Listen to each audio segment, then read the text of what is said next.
Super good 100வது படத்தில் இந்த கவுன்சிலோட ஒரு பாராட்டு விழாமை நடந்திருக்கணும். இது நமக்கு ரொம்ப துரதிருஷ்டவசமானது.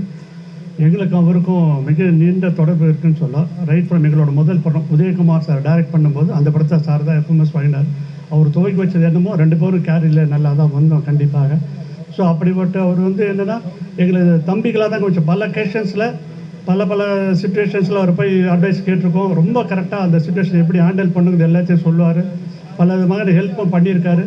அண்டு இன்னும் என்னென்னா அவர் இப்போ சூப்பர், அதாவது பீக் ஆஃபீஸர், எப்போவுமே பீக்கு தான். பட் ஒரு இருக்கும்போது ஒரு கதை கேளுப்பா அப்படின்னு ஒரு பையன் ஒருத்தர் கதை சொன்னார்.